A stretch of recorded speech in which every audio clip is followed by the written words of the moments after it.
good evening, everybody. Welcome to tonight's All Candidates debate. My name is Carrie Ann Cody. I am the CEO for the Canadian Home Builders Association of Vancouver Island. I will also be your moderator for this evening. First of all, I would like to acknowledge that we are gathered here this evening on the traditional unceded territory of the Nanaimo people, and we express our gratitude for the opportunity to meet on this land. Tonight's forum is for the community. It's for all of you. We're so thankful that so many of you showed up today. We have standing room only. Just as a reminder, this will be recorded, so you will be able to watch this if you miss anything this evening. So tonight's forum, like I said, it's all about community. It's all about all of you. It is proudly brought to you by the Greater Nanaimo Chamber of Commerce, Ladysmith Chamber of Commerce, the Canadian Home Builders Association of Vancouver Island. We want to thank the Coast Bastion Hotel for hosting us this evening, and a big thank you to the Vancouver Island Real Estate Board for their support for this event. We are here this evening to hear from the candidates running for Member of Parliament in Nanaimo Ladysmith riding and to explore their perspectives on key issues impacting our community, particularly those affecting Vancouver Island.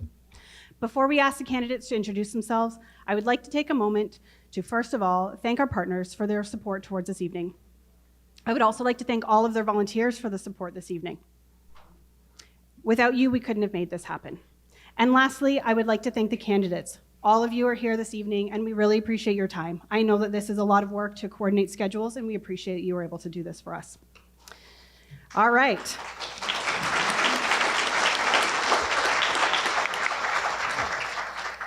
Lastly, on to the rules.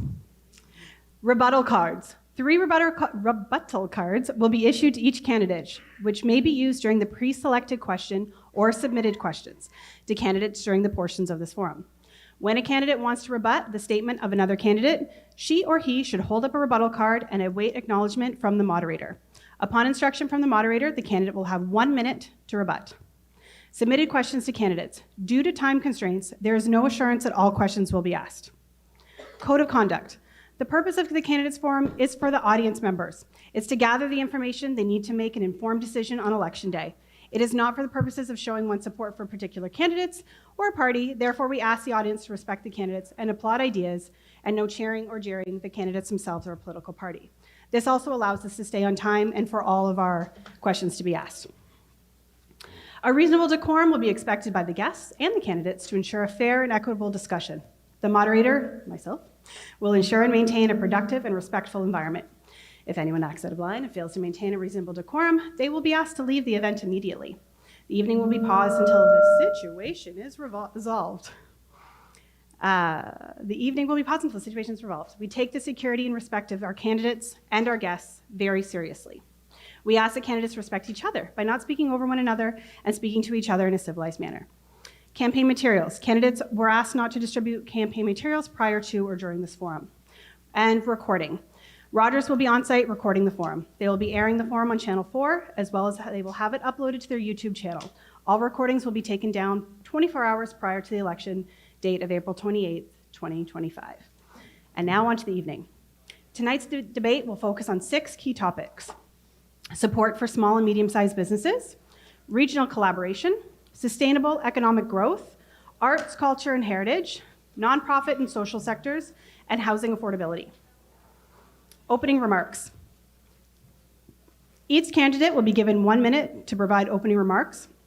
Rebuttal cards may not be used in this portion of the forum, and the candidates and audience members will be asked not to interrupt. So, thank you, and now on to the introductions. For introductions, we will start to my immediate left, to Mayor Cronus with the Conservative Party. I'm honored to be here tonight to share a vision for a stronger, freer, and more prosperous Canada. On Monday, we'll choose our next MP. That decision will have a real and enduring impact on our community. After 10 years of a Liberal NDP government, I'm getting an earful everywhere I go. I hear from grandparents who can't see their grandchildren regularly because their kids have had to move away. From parents who have had to bury a child who overdosed on drugs. From former business owners who just couldn't keep up with the chaos. And from families relying on food banks to survive. It's time for change. Tonight, you'll hear clear contrasts. While others defend the status quo, I'll be offering solutions that are practical, principled, and focused on results. Thank you.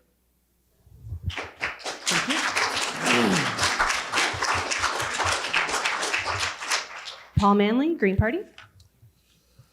Thank you. Thank you for coming out to this debate, and thank you to the organizers, the hosts, for putting this on. I'd like to start by recognizing that we're on the traditional territory of the Nanaimo First Nation, and I want to thank them for being stewards of this land and being welcoming to all of us.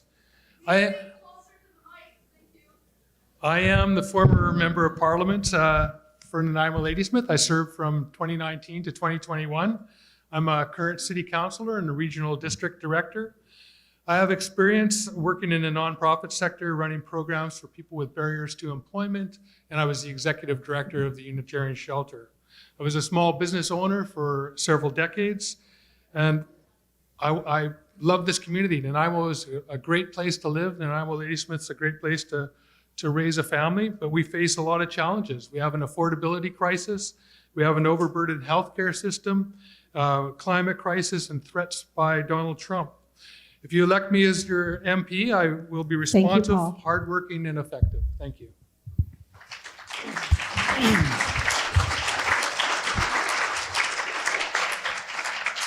Michelle, sorry. Michelle Cofield, Liberal Party of Canada. You're going to reset the clock? Yes. Okay, sure. Chu Kliko Nanaimo for allowing us to mamuk in your haha volti. Kliko Hatlia as Nanaimo for allowing us to gather. Good evening. I'm excited to be your Liberal candidate under Mark Carney. I met with the Prime Minister this morning over several hours talking about Nanaimo Ladysmith and the challenges that we face. And the challenges we face because we haven't elected a member that sat at the table with the sitting government. So I talked about the need for a hospital tower. I talked about the need for a cath lab. And we talked about forestry and how it's being impacted with the increased tariffs. So if elected as your Member of Parliament, I will fight hard every day for every single person in Nanaimo Ladysmith and beyond. Chu Klepko.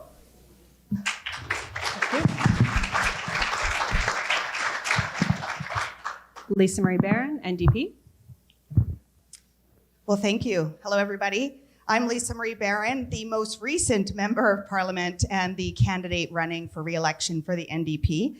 You know, reflecting on the last 4 weeks, I started off with messages of uniting together because that is what's most important right now.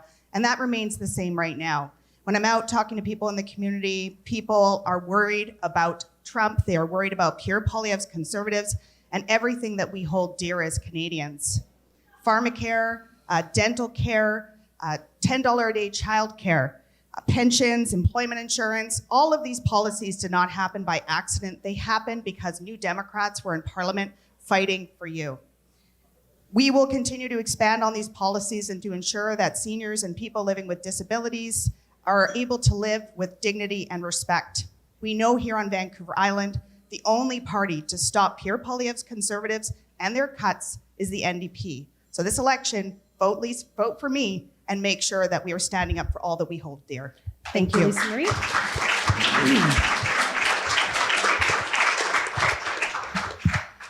Stephen Welton, PPC.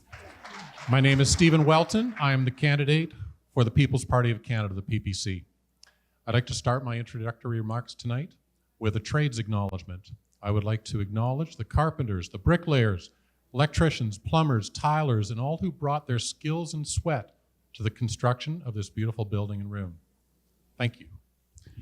I'm new to politics. I have 2 environmental science degrees and spent over 20 years running multi-million-dollar environmental cleanup projects and managing environmental programs. While doing that, I completed a university business and economics program and a college program in industrial hygiene and toxicology. The other parties here have a lot of scare tactics that they're going to put before you. Climate crisis, Trump tariff crisis. They love this stuff. They love to scare people. I'm not going to be doing that. I don't think we have to be scared. I think we have tremendous opportunity. Thank you. Pre-selected questions. So the following questions were pre-selected and sent to the candidates in advance of this evening's forum. Candidates will have 1.5 minutes to respond. Rebuttal cards may be used in this portion of the forum. For the first question, we will start with Tamara. Thank you. How will you support the growth and resilience of small and medium-sized business in Nanaimo, Ladysmith, Gabriola, including those in rural and island communities, through federal tax policy, workforce development initiatives, and equitable access to business supports? So a staggering 98% of BC businesses are small and medium-sized. They're the backbone of our economy, and we need them to create good jobs, foster innovation, and build strong communities. Our Conservative plan is to restore a business environment where entrepreneurs and business owners and workers will not just survive, but they will thrive. We'll reduce the tax burden on entrepreneurs and ensure that federal policies are simple, predictable, and fair. Reducing paperwork and uncertainty for entrepreneurs will help them reinvest in their operations, hire more workers, and expand their services. This approach is particularly important for more remote communities in our riding like Gabe, which face higher operational costs due to geographic challenges. One thing I do want to mention and that I hear a lot about at the doors is the struggle in Nanaimo's downtown core. So many businesses are struggling with low foot traffic because of open drug use, vandalism, and crime. Rising crime, addiction, drug trafficking, drug overdose deaths, poverty, and homelessness are serious issues here in Nanaimo, and Nanaimo residents and business owners deserve better. It's time for a change. Well, I've operated small businesses myself, so I understand local businesses, what they're up against. You know, paperwork, access to funding, finding trained workers, and keeping costs manageable. As your MP, I support keeping the small business tax rate at 9% and taxing the businesses, the large corporations, bringing their tax rate back up to 21% where it was before the Harper tax cuts. When new laws are brought to the House of Commons, we need to make sure that we look at the impact on small businesses before we move forward with them.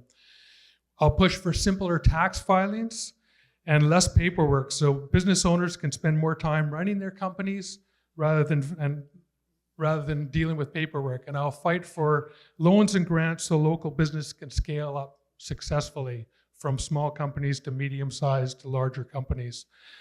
The government should set aside 30% of federal contracts specifically for small and medium-sized businesses so more dollars stay in communities like ours.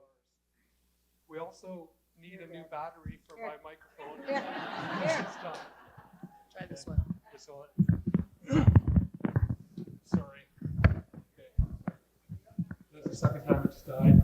We also need reliable, affordable, high-speed internet everywhere in Canada to level the playing field for all small businesses.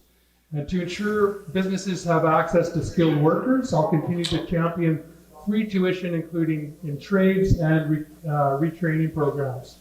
Small businesses are the backbone of our And that's community. time. I'll be your voice in Ottawa fighting to help. Thank you so much. Okay.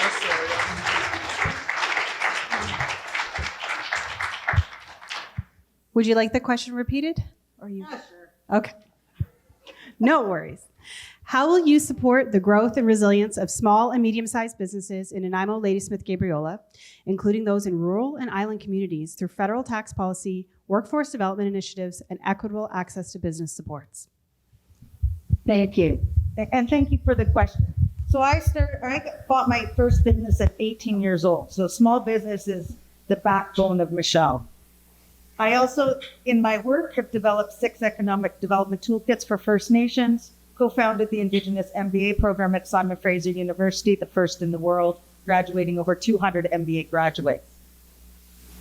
And then larger corporations, we can see right here in Port of Nanaimo, the $200 million expansion at Duke Point.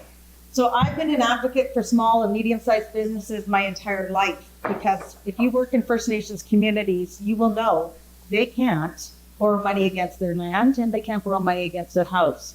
So you have to become very innovative. And I think our Prime Minister, Mark Carney, has put his energies and efforts in the right place. Simplifying the process for small and medium sized business to get federal grants and funding, expand training programs to meet the demand of housing, healthcare, and green infrastructure. He's also leveraged the $15 billion Canada Growth Fund to support clean energy initiatives benefiting island-based businesses involved in the low-carbon economy. Propose a regional trade and innovation hub for Vancouver Island using national tools for Carney's Canada Strong plan to grow clean industry and exports. Those are just a few of my thoughts on how we can support small business and medium business right here in Nanaimo Ladysmith, which benefits everyone on Vancouver Island. Thank you so much.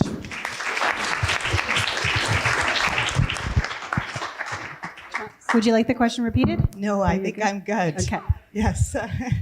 Thank you. And hello to everybody on the right now. This is great. The room has expanded.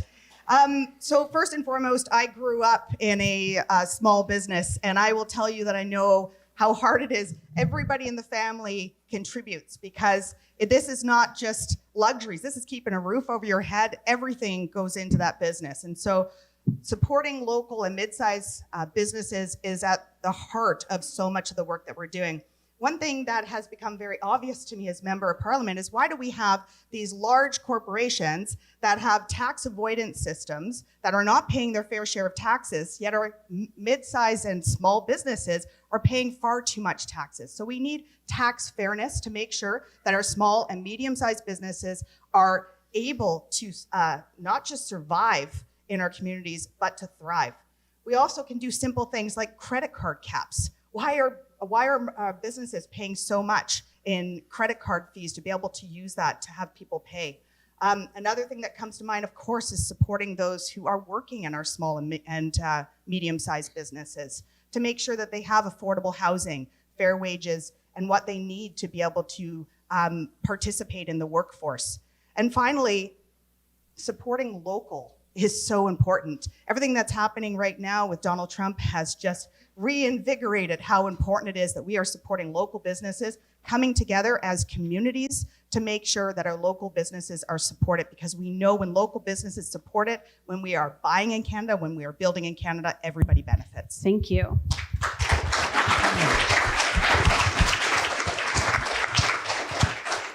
Would you like the question repeated? No, that's No? fine. Okay. Thank you. Did I mention I had a paper route when I was 10? So maybe I'm not too good at this politics stuff. I'm not going to be too much in the way of platitudes and promises. The PPC is a party that believes in small government and as small as possible. We will meddle in local issues as little as possible.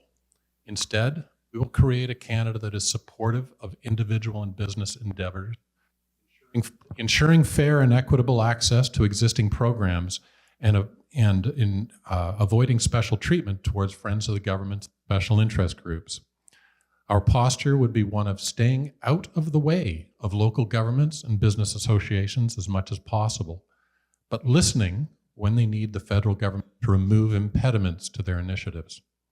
The PPC believes in minimizing federal power and maximizing provincial and local power. Good people and good businesses with good ideas need the government to get out of the way.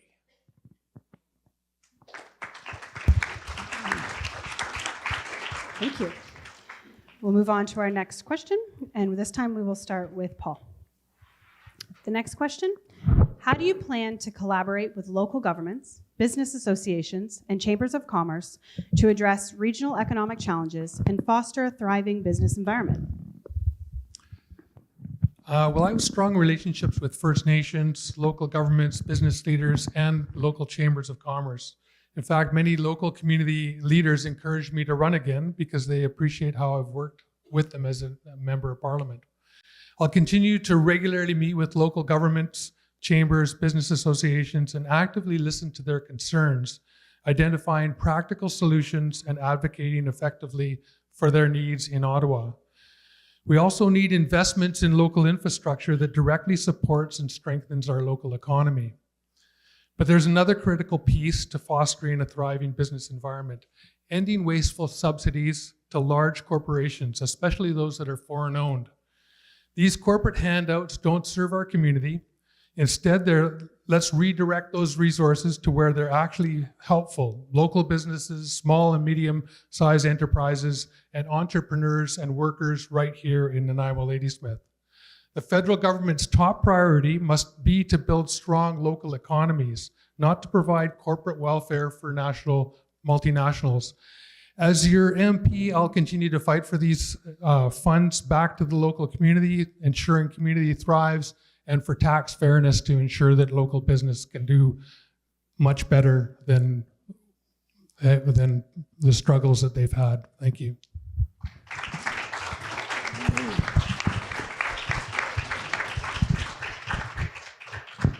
Would you like the question repeated, Michelle?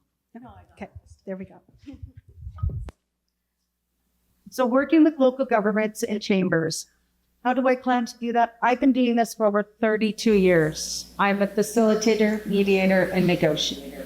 I have been bringing groups of people together for over 30 years to talk about and solve really difficult problems. I've worked on issues of imports to Canada. I've worked on issues of port right here in Nanaimo Ladysmith, right here in Nanaimo, the Colliery Dam.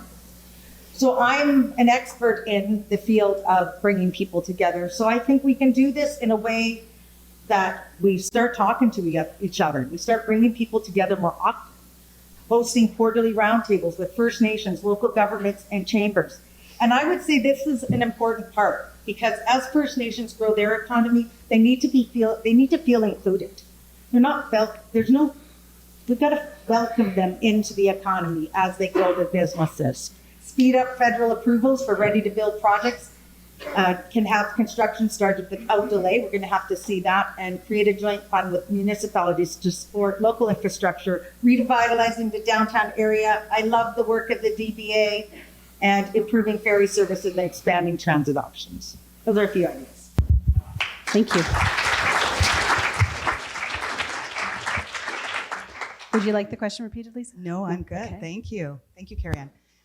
First and foremost, when I got elected as member of parliament, it became very obvious to me how far away Ottawa is from here in Nanaimo Ladysmith, and it sometimes feels very disconnected. And so at the forefront of my work as member of parliament was making sure that I remained connected with people in our communities, with business associations, with chambers. These are the people who are on the ground and know firsthand the issues that are impacting people in our communities. And when we have a federal government that's disconnected from that, municipal government feels the trickle-down impact of a federal government that's not stepping up, that's not investing appropriately into our communities, and it's felt by everyone in our communities.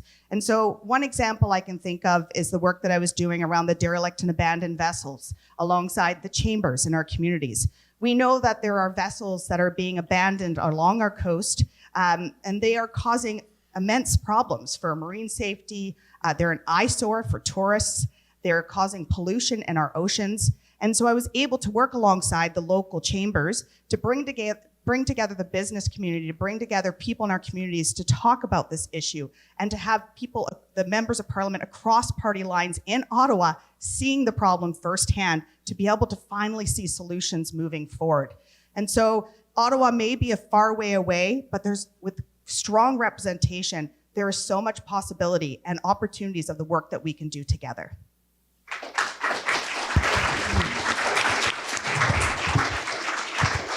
Thank you. I'm good. All right, go ahead. I'm an experienced manager. In my career in the environmental field, I was the point person. I want to give you this as an example. I was the point person tasked with interfacing with provincial and federal government departments of the environment.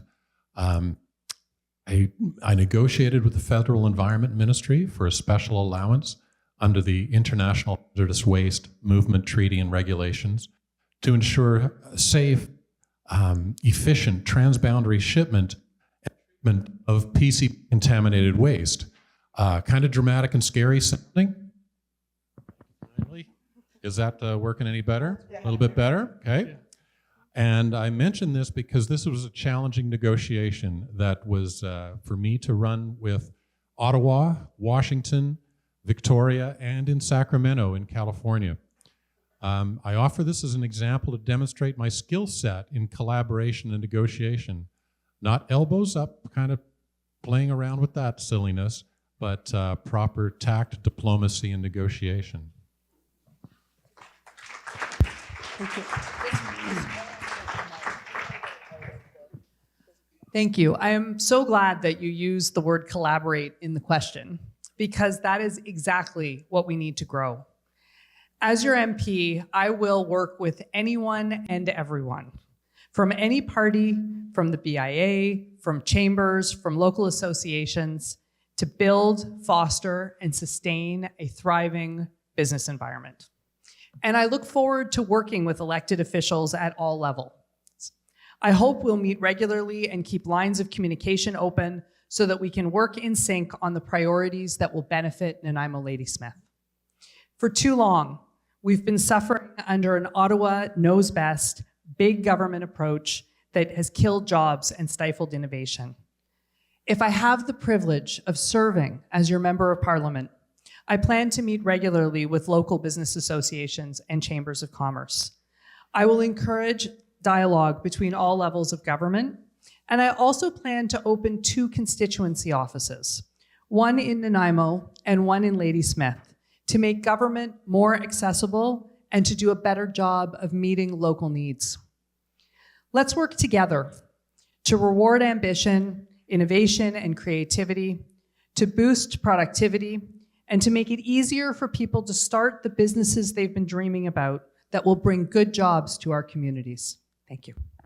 Thank you.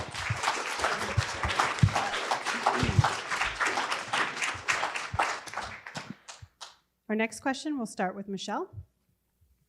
What is your comprehensive plan to support sustainable economic growth and prosperity in Nanaimo, Ladysmith, including Gabriola, while preserving the unique character of our communities? Specifically, how will you secure federal funding for local priorities such as downtown revitalization, waterfront development, and critical infrastructure improvements, ferry, rail, and highway systems?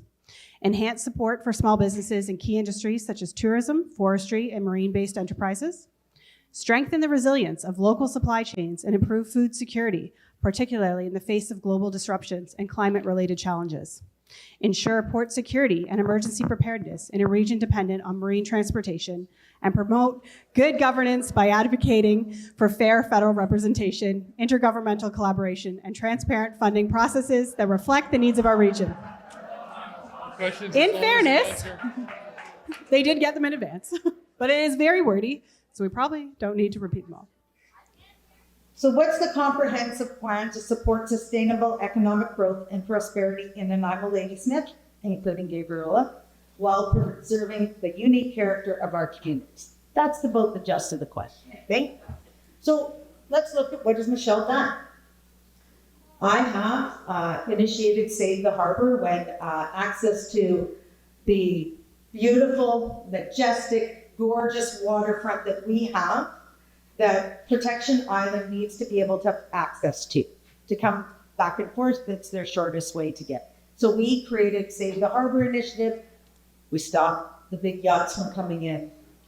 Protection Island still gets to come and go quite freely as they still need to come and get their groceries and get to the main island.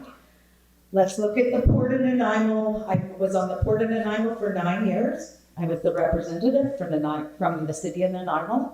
And you can see in those 9 years what we've managed to do. I thought there was 5 minutes with this one, no?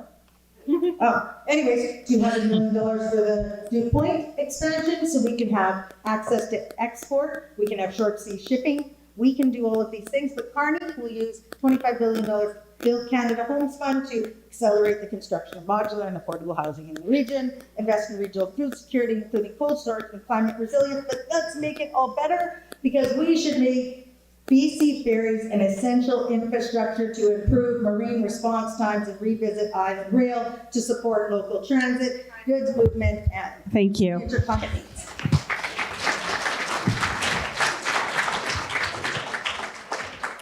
Do you want me to repeat that question? Yeah. No. Read Okay. it from the top. Okay, go ahead.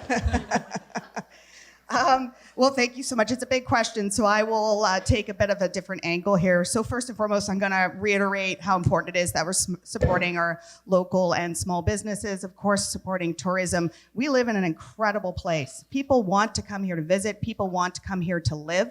Let's do everything that we can through the federal government to make sure that our communities are flourishing and people have what they need. As Member of Parliament, I did ample work to make sure that we saw funding coming into this riding to support the needs of our communities. The Canada Summer Jobs Program is one example where I love that we included Gabriola in here, because that's just such a perfect example of how people in Ottawa think that Gabriola is a suburbia of Nanaimo, when clearly that is not the case. So making sure that we have equitable funding in our communities that meet the needs of our communities. New Horizons for Seniors funding. So there's so many examples where this funding has gone into local programming, gone into helping things that are happening in our communities to help make our community a healthier, more vibrant place. I also have secured, as Member of Parliament, $5 million into Loaves and Fishes. And so if reelected, and when reelected, because I remain optimistic, I will of course see through making sure that those funds are in the pockets of our communities. And finally, I'm going to get another plug in because I have a microphone. I'm going to say that we need to be funding. We need to see the federal government picking it up and funding the Nanaimo Regional General Hospital patient tower and cath lab. Thank you.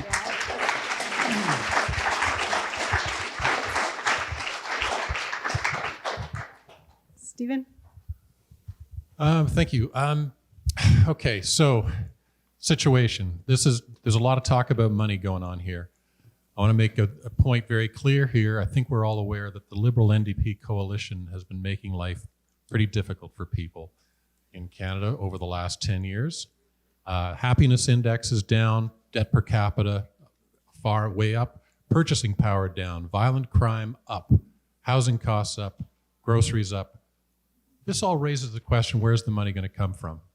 So we've got a plan to spend a lot of money, to borrow a lot of money and spend a lot of money. Is that going to really work for Canadians? Or is that just passing off our problems, our issues into future generations? Is that just going to be federal money printing, which is highly inflationary? Because the battle for federal government money, it's a zero-sum game. Unless we tax people and businesses more, that's the only way to change that game. The PPC would like to avoid increasing taxes. Rather, we'd like to reduce them. That said, there are federal monies available, but I have to be frank here, and this might kind of be surprising, might indicate my political naivety in shooting myself in the foot, but if we once again elect an MP who is not with the party that forms government, there's not going to be a lot of access to money. So we're not a party with a lot of election promises. We're a party that offers a change from the establishment parties that keep letting you down. That's time.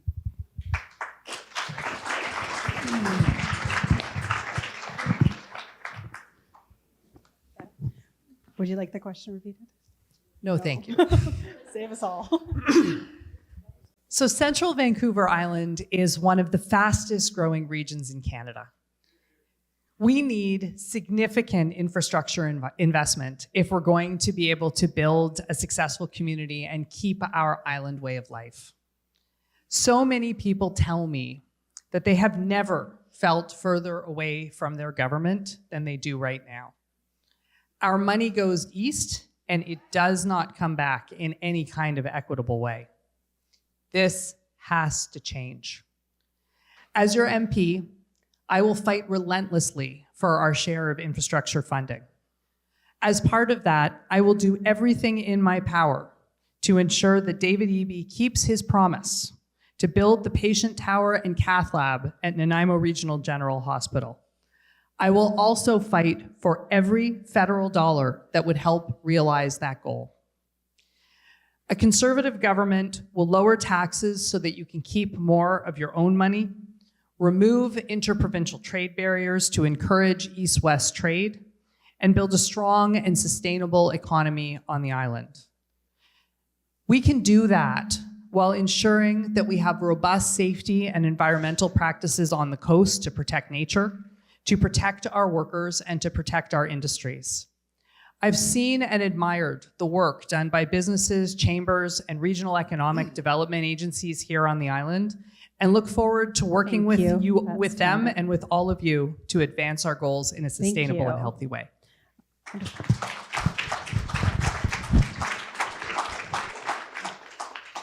Paul? Do you want to repeat the question just for Yeah, no fun? problem. No, I'm just kidding you.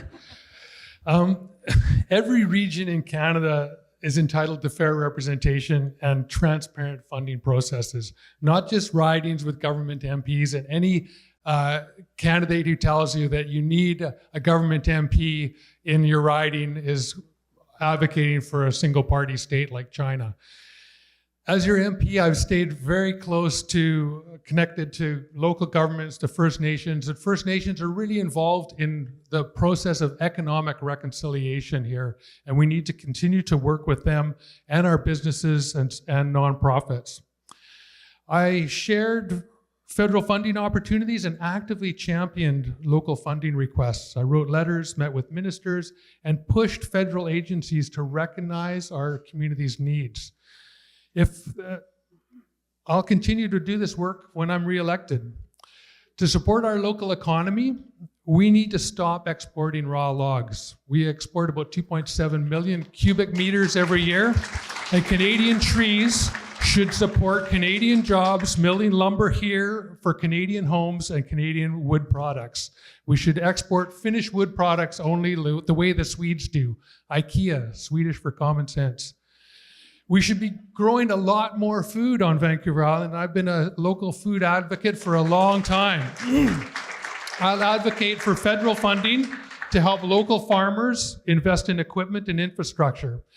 And let's Thank adopt you. France's That's model. time. I just want to remind everybody not to clap while he's still speaking because then we lose some of his voice. So if we can just wait till the end of the question, that'd be great. Thank you.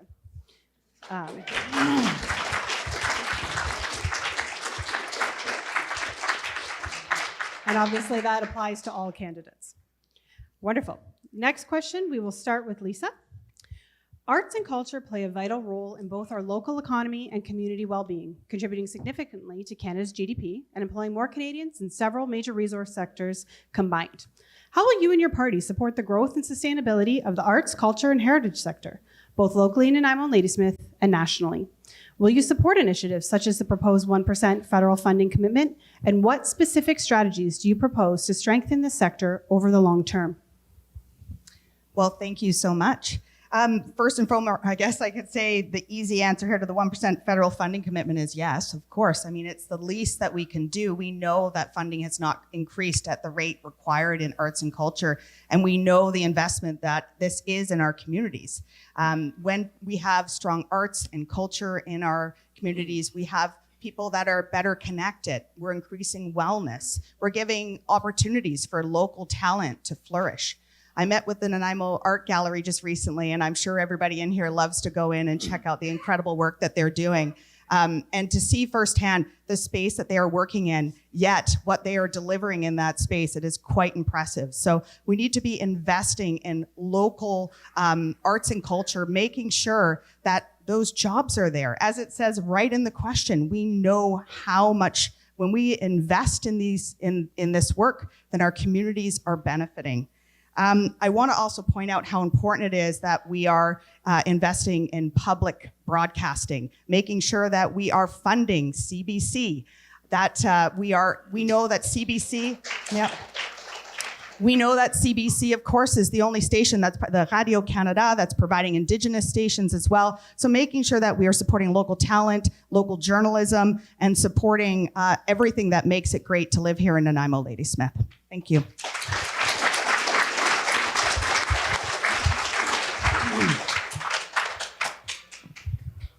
Okay, so I get to be the downer again, the pragmatist of the group. The PPC, we can't promise to support the 1% federal funding commitment. Canadians can't afford it. Canada can't afford it. The government has been running deficit after deficit, and it's getting worse. Government debts get paid either by higher taxes or by printing money to inflate the debt away, which is to say, make $1 billion look like pocket change. But at the same time, it means your grocery bill keeps getting higher and higher. The The PPC policy is a balanced budget. The PPC policy is to be able to lower taxes. The PPC policy is to eliminate inflation. Arts and culture can be viable businesses. That's embedded in the question, which states that they contribute significantly to Canada's GDP and provide more employment than some resources. Getting government funding means getting government approval and thereby doing things that the government approves of. We're not for that kind of government interference. And I'm certainly not going to engage in electioneering promises. I find that kind of politics reprehensible. I believe that arts and culture, like good business ideas, can thrive on their own.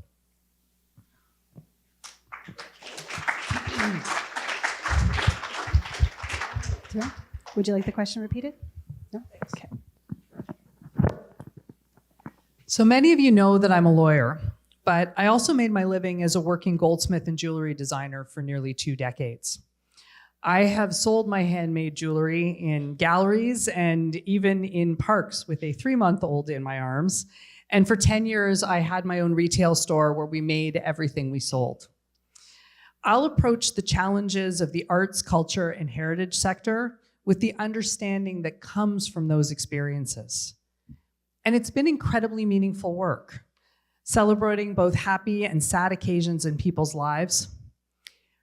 One memory that's always stayed with me is of a client who commissioned us to design a wearable urn for some of his wife's ashes that we were able to include her wedding ring in the design. We both cried when he picked it up. Arts and culture industries are of tremendous value to our local economy. One of the proudest accomplishments of my life was building that business into one that sustained 12 full-time jobs for other artists and was regularly recognized as one of the top handmade jewelry stores in Canada. I've always supported the arts, and I will continue to support the arts. And when I'm your MP, I hope, I will be a passionate advocate for any policy that uplifts artists and the gifts that they bring to our communities. I'll do it from my personal experience. Thank you very much. And I'll be glad to have the That's time. benefit of the additional knowledge of those here. Thank you.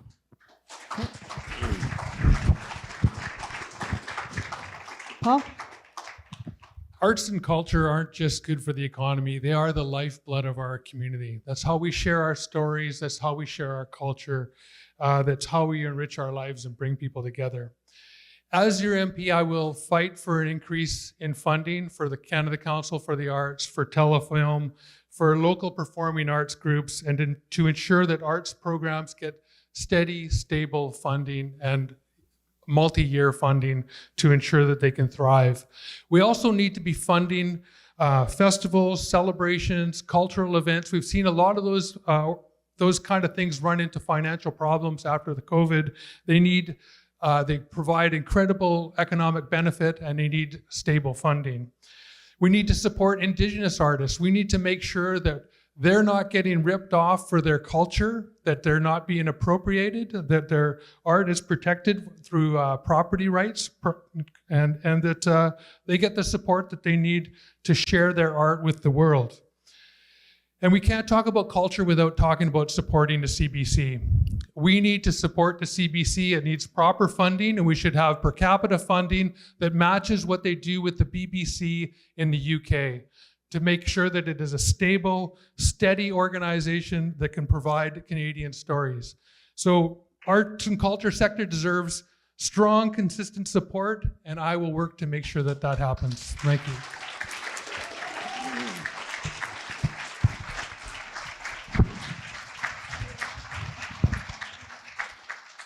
Michelle? Absolutely, we will support that 1% federal funding goal to grow Canada's creative economy. Stabilize funding for rural and Indigenous arts with a multi-year support and youth programs. Invest in arts infrastructure like venue upgrades and mobile programs for underserved areas. Such as, I'm not certain if the Port Theatre got its rehearsal hall yet, but no?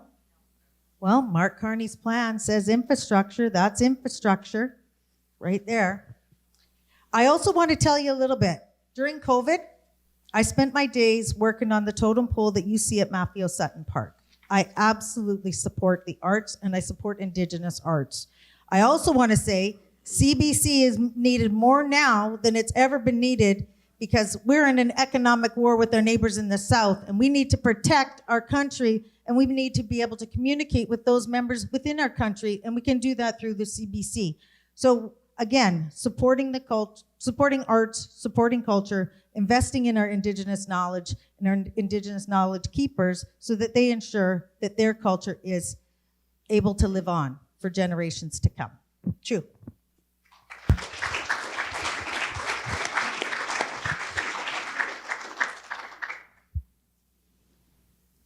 Okay, for our next question, we will start with Stephen. Nonprofits play a critical role in the economic and social fabric of our region, with over 120 registered organizations and hundreds of community groups contributing millions to the local, wrong page following, economy. How do you represent and support the nonprofit sector in Nanaimo Ladysmith at the federal level? Furthermore, given the growing urgency of issues like homelessness, particularly among vulnerable populations such as youth and seniors, what is your understanding of the root causes? How will your party address these through sustainable, impactful policies? And finally, what immediate and long-term actions will you take to support healthcare delivery at Nanaimo Regional Hospital, including securing infrastructure investments such as new patient tower to meet future demand? Very complex question. A lot of things to touch here again. Okay, so I'm not really too keen on this, the whole homelessness thing, in the sense that we're eliding different issues. You know, we have people who are having a hard time affording a home, and that is very different from those people that are not able to live in conventional homes because of substance abuse issues. So I'm a little concerned by the number of nonprofit organizations we have and all the money that would be flowing through there. And I would suggest it's about time we had some accounting, financial accounting and performance accounting to see what the effectiveness of that, because an ongoing homelessness industrial complex is, well, we're going the wrong direction with it. But let me get into the topic of healthcare, which is one of the most pressing, and I think one of the areas that really needs the money, and we don't have a money tree, so we have to get pretty serious about this. I want to read to you from the PPC policies on healthcare. They're very different than the other parties. So number one, encourage public and private service delivery. Repeal the Health Act and create the conditions for provincial and territorial governments to set up mixed private-public universal systems like other developed countries. They will be fully responsible for healthcare funding and management and fully accountable to their citizens for the results, while Ottawa will respect the Constitution. Thank you.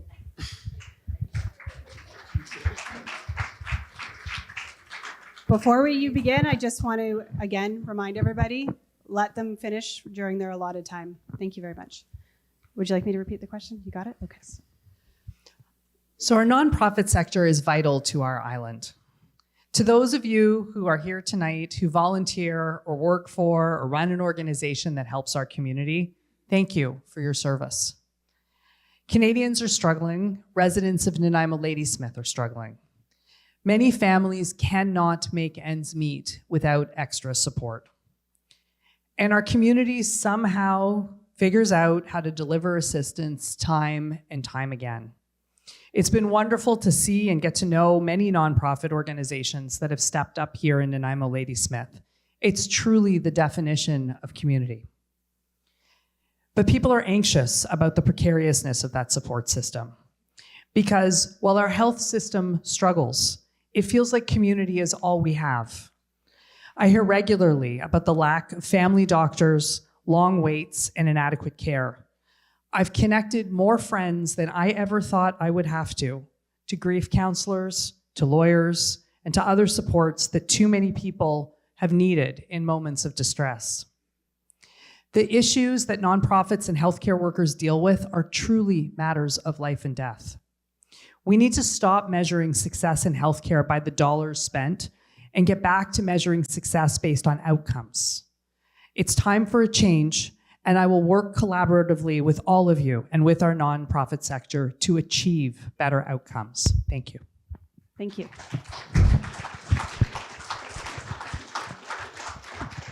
Paul, would you like the question repeated? Thank you. Our nonprofit sector is vital to our communities. They provide services for people who are marginalized. They provide services, environmental services. They provide arts and culture. They do the things that governments and business can't do. I've worked a lot with nonprofits in this community, and they do amazing work. And I've supported them as an MP. I've supported their grant applications. I've written letters of support, and I reached out to ministers to push for more funding for nonprofits in our community. Homelessness and housing insecurity are serious issues here in Nanaimo Ladysmith. I ran a homeless shelter for 2.5 years, and the number of people that showed up at the door that were low-income workers, people with disabilities. I had a VIU student there for a while, but seniors, so many seniors. The oldest senior was 83 years old. That is just unfathomable. It's heartbreaking. And it's because we've had successive conservative and liberal governments who have cut funding for affordable housing. With our hospital, we need to build a new patient tower, and I advocated for that when I was a member of parliament.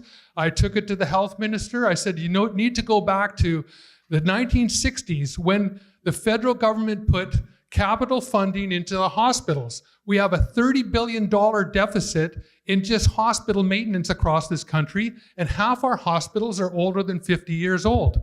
It's about time the federal government stepped up. Thank you.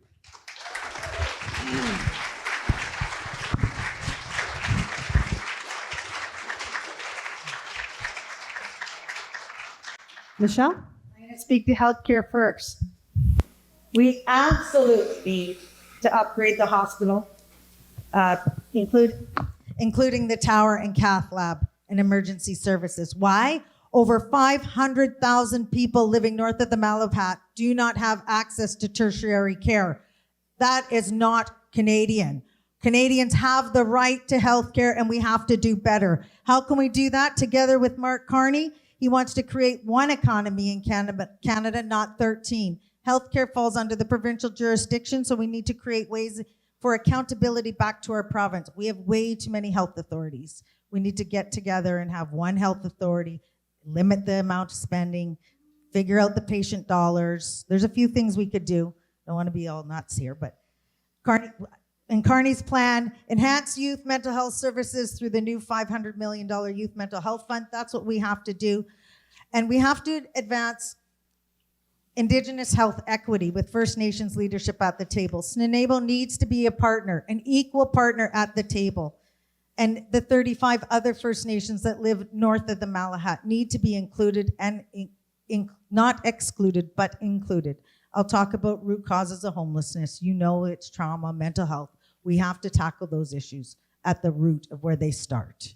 I will also say not-for-profits are absolutely essential, and I will help to create a federal strategy when I'm your MP to support not-for-profits long-term.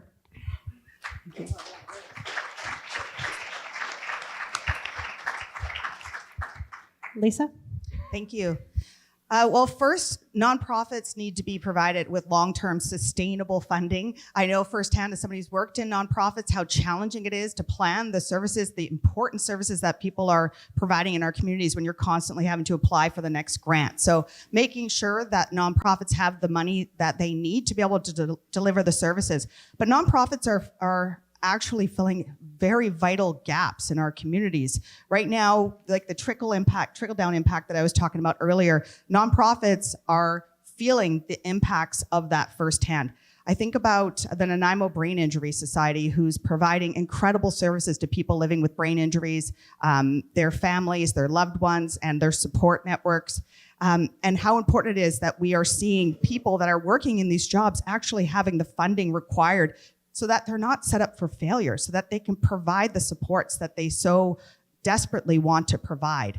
And so I worked alongside the Nanaimo Brain Injury Society to see a national approach to brain injuries, to see people being able to access the supports that they need when they need them, so that we don't have people showing up in complex care in our healthcare system. We know that investing in communities is economically the best way forward, and I can assure you I'll continue to do work like that as your member of parliament.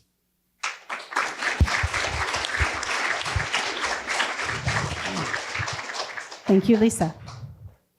Our next question, we'll start with Tamara.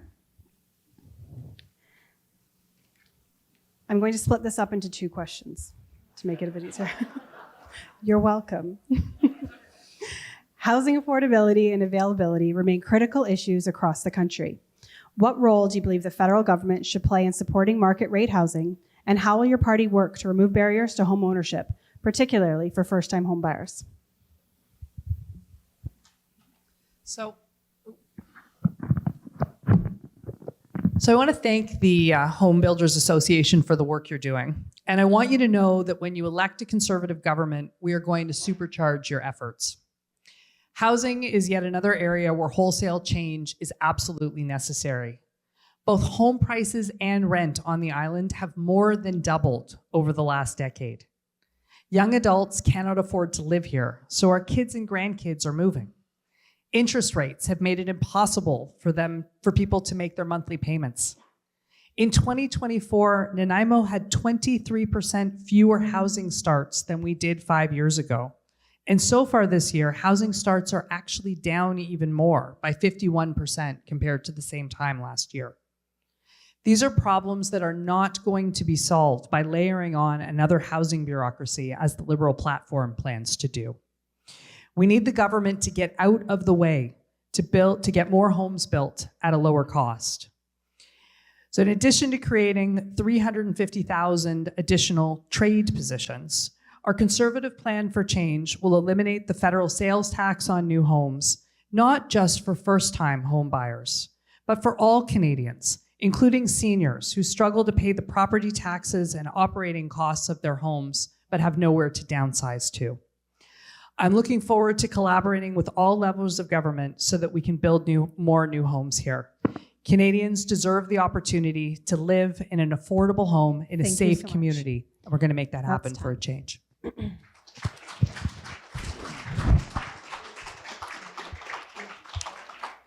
you want me to repeat the question? You're good? It's in 2 parts now. Yeah, I'm going to Okay. do it in 2 parts. I'm good.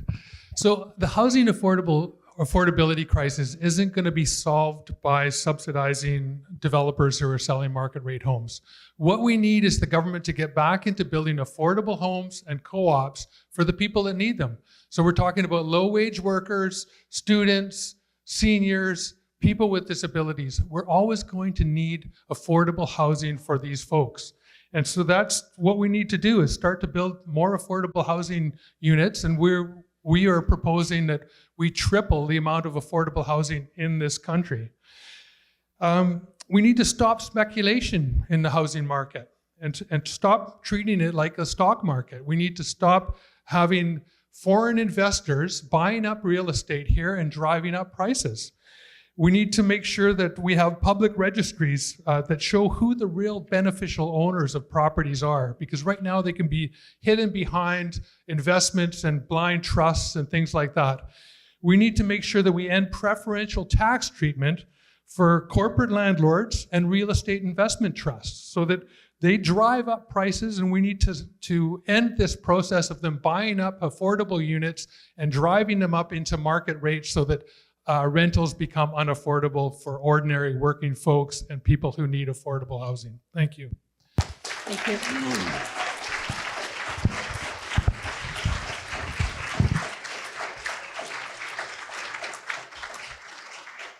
Would you like me to repeat the first part of the question, Michelle? No, I think You're good? Okay. Well, to quote the Prime Minister, Canada needs to get back in the business of building homes. We can reduce the barriers by creating access for first-time homeowners. We need to, in the forest industry, move from primary, move to secondary and tertiary forest industries to ensure that we can actually get fiber and finished wood product into our local economy. That will actually reduce the cost of building a house. But what's our problem? Canada doesn't have crown land available in the Nanaimo Ladysmith area. And if it does, it's already allotted to Nanaimo. So we have to be mindful of that. We have to be mindful that the Canada needs to settle land claims with First Nations so we can ensure that there is certainty for growth. Growth will only come when we have certainty in our Nanaimo Ladysmith area to ensure that we can grow these homes. So that is one thing that I will be focused on and working on as your MP, is to ensuring that we have a land base to grow, to build for first-time homeowners.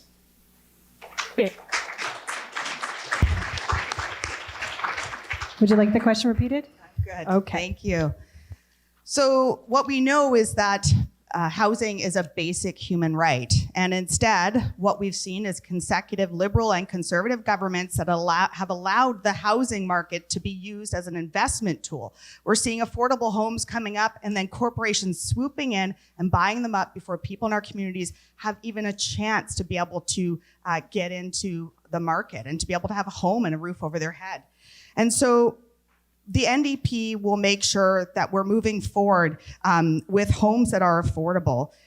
One thing that we're committing to is to replace the Housing Accelerator Fund. Now, I'd like to point out this is the same Housing Accelerator Fund that the MPs in the Conservative Party were not allowed to push forward because of the leader has said that that was not allowed. Anyways, let's move forward with real solutions, that we are putting in a strategy that has funds attached to it that are long-term, that we are attaching to those funds going into our communities the requirement that there are regulations, that we're not seeing increased renovictions from homes, that there is not continued price gouging. And of course, let's make sure that we have the workers that are being trained with Canadian products to make sure that we have the homes that we need, including cooperatives, affordable housing. We need non-market housing, and we also need private market, absolutely, but we need to be investing to make sure that people have the homes that they need. Thank you.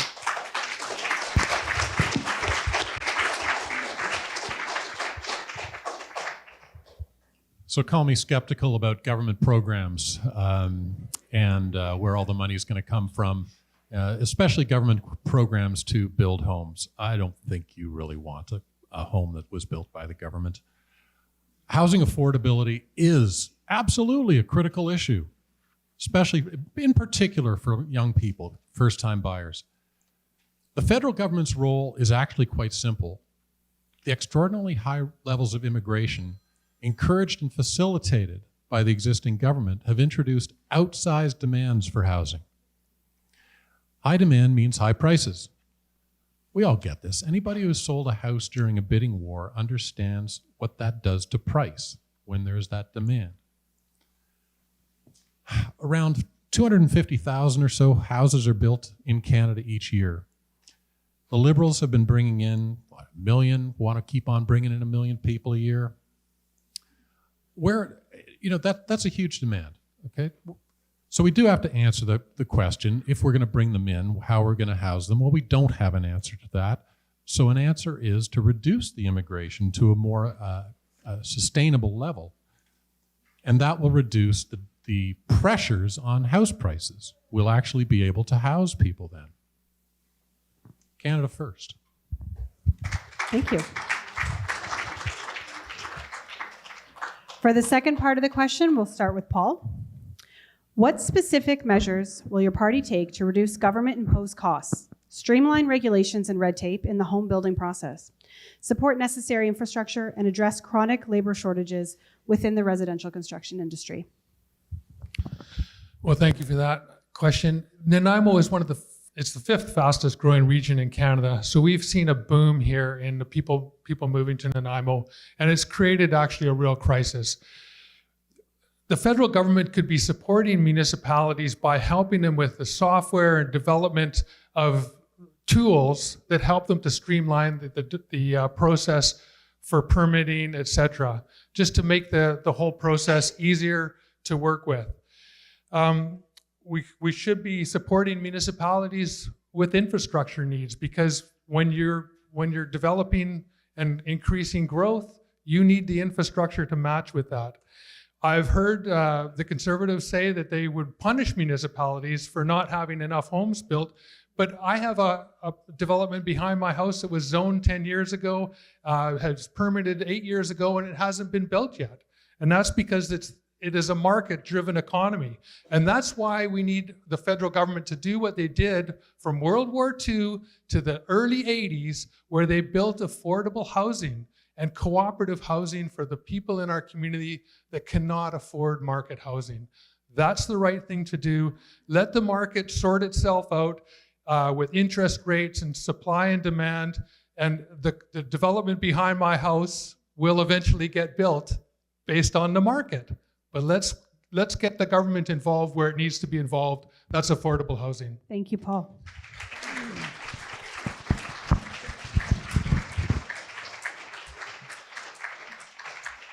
Michelle? I absolutely support housing initiatives that enable people to get into a home. I lived in Macola housing, and I'm proud of that. That enabled me to save a little bit of money to buy my first house.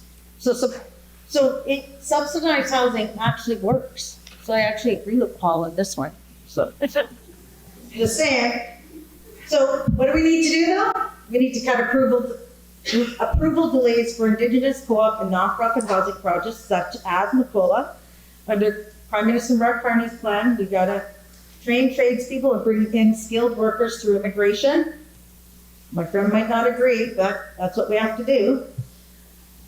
And again, using creative solutions like modular builds and partnerships to work around the land limits. And I keep saying this because I'm going to drive this home. Until we have certainty in British Columbia, resolved through the treaty process or other recognized agreement, we don't have certainty for the cities to grow.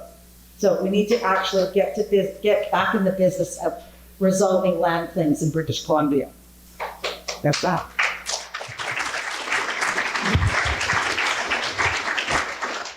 Lisa?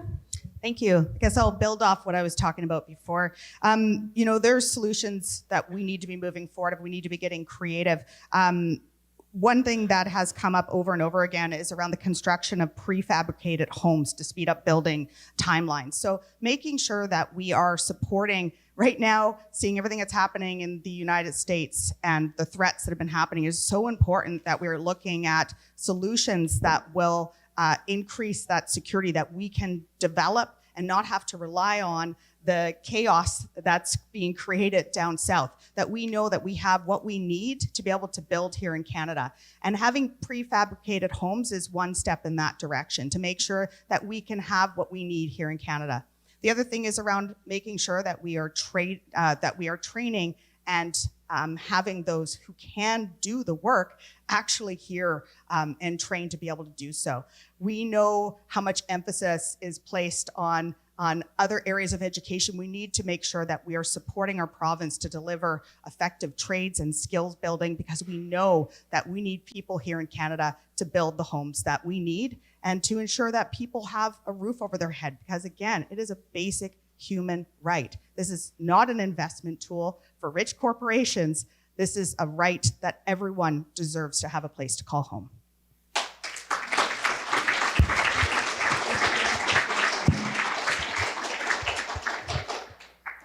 Stephen.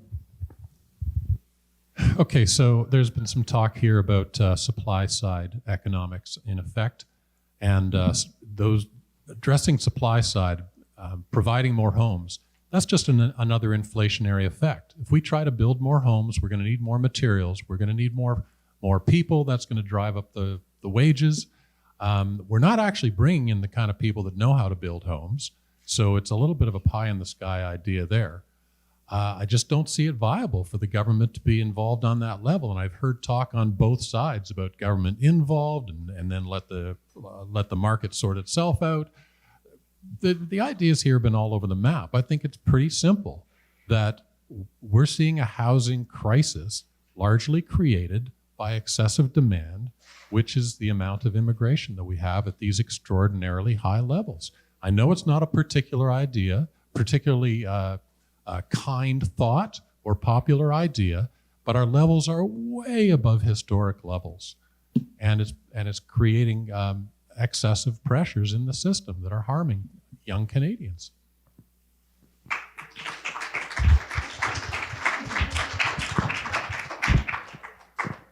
Yeah. So Canada needs more homes, but we need to build homes, not bureaucracy. We've seen many, many, many housing announcements over the last 10 years. And there are more than 150,000 federal regulations, more than 20,000 that have been added in the last little while, that stand in the way of Canadians getting things done. And so this question's about red tape and what we would do to reduce red tape. And there's a few things that we would do. The first one is that we would implement a 2-for-1 rule that says that for every new regulation you bring in, you need to find 2 regulations that you take away.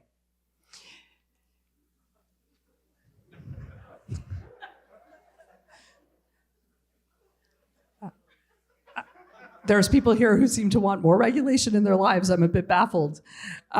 What we will also do is we will ensure that we train up 350,000 more tradespeople to be able to be available to build those homes. Training is a way to enhance people's skills, and it will provide good jobs for Canadians. The classic sort of liberal approach to things is to send people checks and create government bureaucracies to dispense money.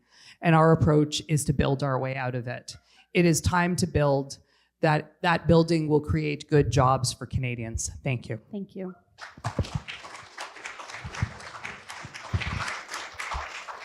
We're going to move on to the submitted questions to candidates. So questions from the floor will be submitted by attendees prior to the start of the event. So that was the boxes that were around and the paper that was collected. We will not probably get to all of them. We probably won't get to many of them. But these questions have been brought to me by our volunteers to eliminate repetition and inappropriateness. Candidates will have 1 minute to respond. Rebuttal cards may be used in this portion of the forum, and 1 minute to rebut. So the first question I have, and we'll start with Michelle for this one.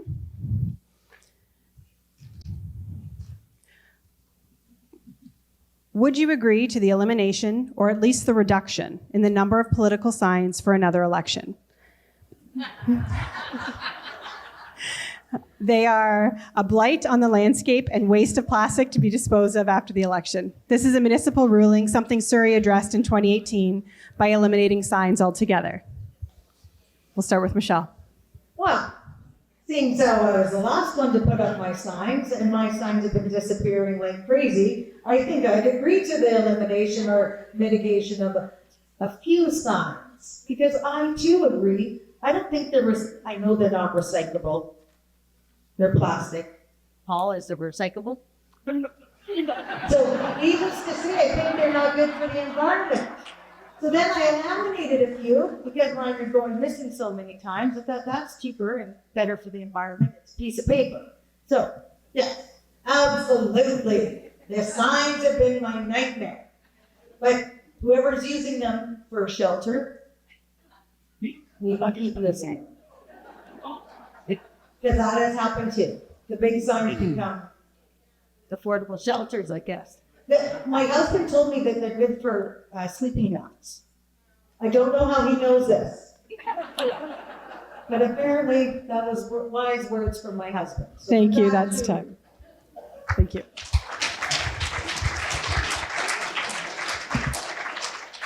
Lisa, would you like the question repeated? No, I think I've got it. Thank you.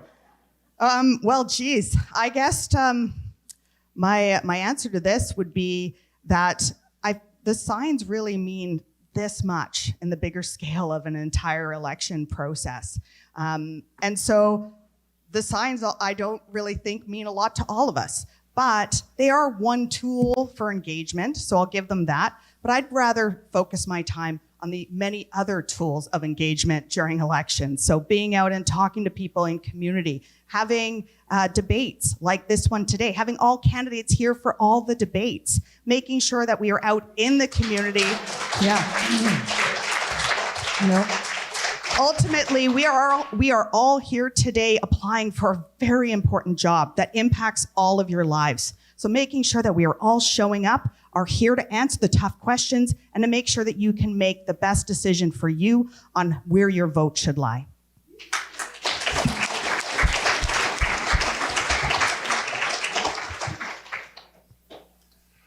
You'll essentially hear agreement from me on this issue, not only because our party has about a tenth of the budget as the other parties, but no, it's my personal belief that I understand that there has to be a certain amount of name recognition, the candidate name with the party, that some people are out there, they're driving around, they're noticing that there is an election happening and who the players are with the signs. But we can do that with far less than the profusion that we see out there. I do actually have a stronger feeling about lawn signs, and it has to do with the division we're seeing too much of in society. And I feel that neighbors are looking at their neighbors and questioning their politics. They're finding a reason to dislike their neighbors because of a political statement. And that's unfortunate. I think the voting in a democracy is more of a private decision. People should be informed and not necessarily declaring to everybody and trying to influence others. Thank you.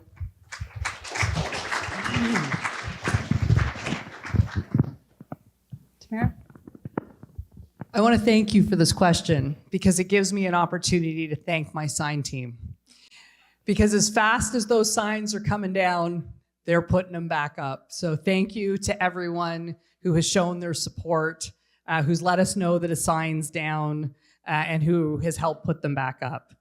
Now, municipal bylaws, from a constitutional perspective, are not the purview of federal members of parliament. And I have no doubt that there would be a robust discussion and debate about this topic at council, incorporating topics like freedom of expression, freedom of speech, environmental impacts, and the ability of people to make their views heard and for candidates to find a way to get their names out. But whatever the rules are that the various entities that govern signs in this riding make, we will always strive to do our best to abide by. Thank you.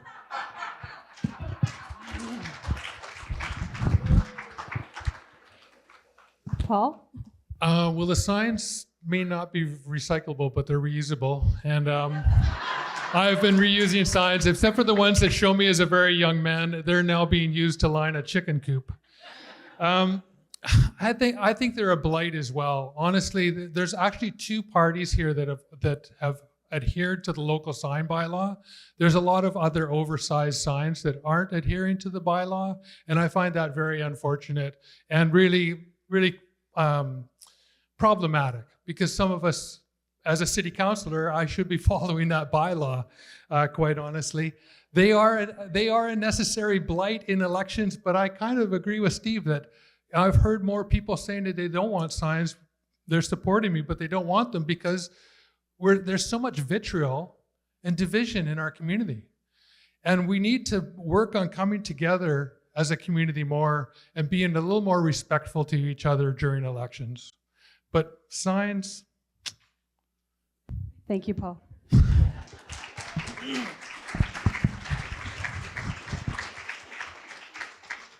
Our next question, we'll start with Lisa. Can you please share with us what in your background makes you the best candidate to represent this riding? Yeah, that's a great question. Well, first and foremost, I'm a single mom with 2 kids and understand what it's like to live paycheck to paycheck to make ends meet. We need more people in Parliament that understand what it is like to experience the challenges in our communities, to be able to go to Parliament, to be able to fill the gaps and advocate for true solutions in our communities. The other thing is right now, we only have 30% women elected into federal politics. That's the highest it's ever been. I just want to point out that we need to be doing all that we can. I've been pushing for electoral reform to make sure that we see a parliament that is representative of our communities. And so why am I the best fit? Because I understand what it's like. I'm an embedded part of this community. I love being part of this community, and I'm going to do everything that I can to defend everything that people here in Nanaimo Ladysmith hold so dear to their hearts. Thank you. Stephen? Okay, so as somebody who has degrees in earth sciences, worked in the environmental field for years, I have that kind of academic background and personal experience and passion for the protection of the environment. I have the negotiating skills, diplomatic skills from working on large projects with various stakeholders. I am a father and stepfather, very concerned about the future of Canada for the young people. And that's why I believe that I am a good candidate for the MP for Nanaimo Ladysmith.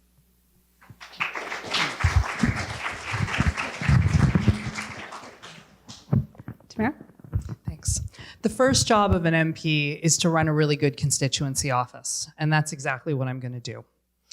And it's something that my background as a lawyer and a team builder really prepares me for.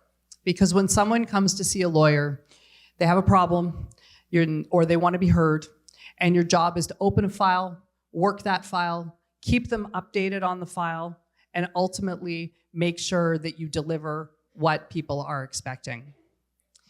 And that's what we're going to do.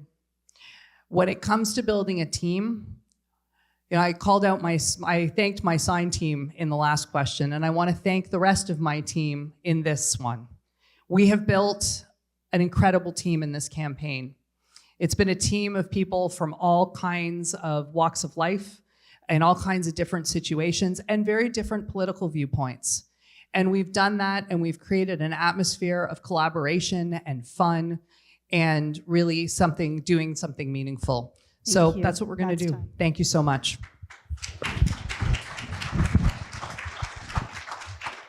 Paul? Thank you. Well, I have a broad range of experience. As a filmmaker, I learned how to do a lot of research and talk to people with different viewpoints and then find solutions to serious problems. As a member of parliament here, I responded to everybody's emails, I responded to calls, and I responded in ways that assisted people with the challenges and issues that they were facing in our community. This election, I'm going back to the House of Commons.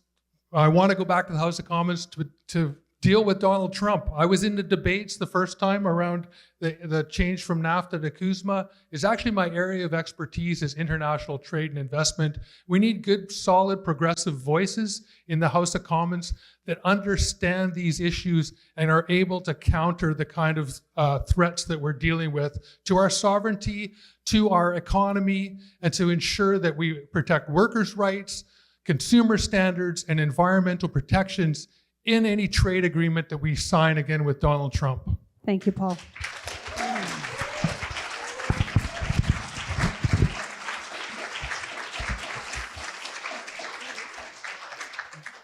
Michelle. So I'm the daughter of a residential school survivor. I'm also the daughter of a woman that was so traumatized that what happened to her left her with several mental illnesses as a result of that trauma. But yet, I stood up after even being told at John Barsby School that I would amount to nothing. So this is the type of racism that I have experienced in my life. So I stood up for our people for over 30 years, dating myself here. So I don't come from a life of privilege. I actually come from a hereditary system of government where I fall under a chief. So if democracy is done by me, it's not. And I also paid my own way to school. I have a BA in First Nation Studies, an MA in Conflict Analysis and Management, and I have a PhD in Organizational Leadership and Management. I have worked and worked tirelessly. Thank you, Michelle. That's time.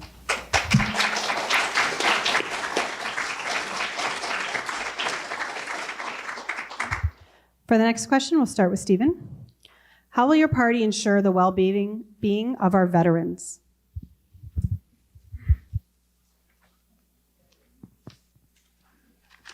So this is an issue of great import to the PPC.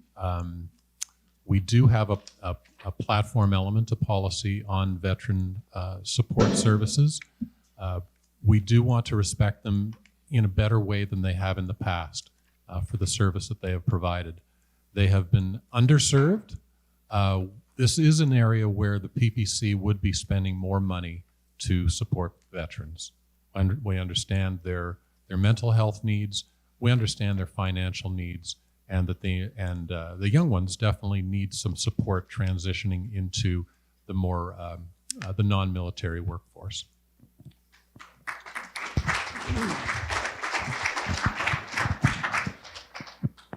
Tamara. This is an issue that means a lot to me because I'm on the executive at Branch 256, one of our legions. And Veterans Affairs is something that I see every day. And I was so happy to see our platform on this, and I would encourage you to take a look at it. It's pretty incredible. It includes automatically approving disability applications if they're not processed within 16 months. It involves commitments to make sure that skills obtained in the military are recognized and translatable into the private sector. It includes service dogs for people who need them and a national monument for our service in Afghanistan and so much more. I am so proud of this policy. Thank you.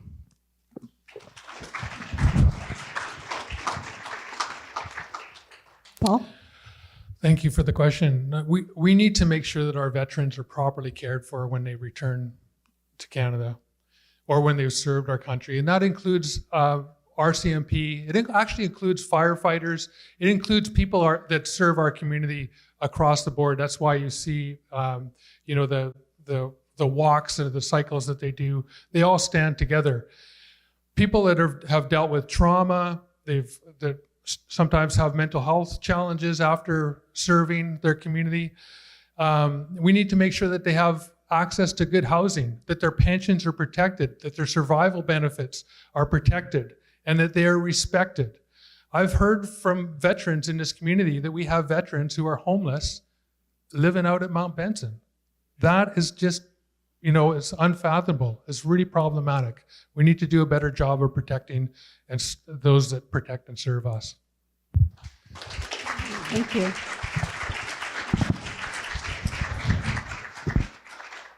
Michelle. First, we can thank our vets for providing us the sovereignty that we have in this country. We can thank our vets that we have a Charter of Rights and Freedoms that we can live by. We can thank our vets for protecting our country against wars.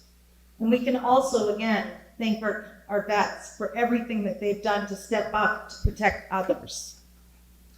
We're in an economic war right now, and we're reminded of all the sacrifices that our vets have actually given for our country when they went to war for us. So I stand behind Prime Minister Mark Carney's platform to support his commitments to veterans. You built our country. You should be cared for with the dignity and respect that you have earned and deserved. Thank you for your service. Cheers. Thank you. Lisa? Thank you for this very important question. First, I want to say thank you to all those who have served our country, their families, their loved ones. We know the incredible sacrifice that these people have done, and of course, the fact that we are enjoying the peace and freedoms that we are today because of their service. I also want to comment on how important it is, our local legions, that they are supported. We have 3 legions in this riding. It used to be 4 before the redistribution. And they are stepping up to provide incredible supports for people in our communities. It's always impressive to see the community and the love that's coming out of there. But ultimately, veterans need to be provided with the supports required to have affordable homes, to have head-to-toe health care that includes mental health supports. I don't know why we insist on separating out different parts of our body, our teeth, our ears, our eyes, our mental health. It's all interconnected. So making sure that we have head-to-toe health care for our veterans so that they can access the care that they need.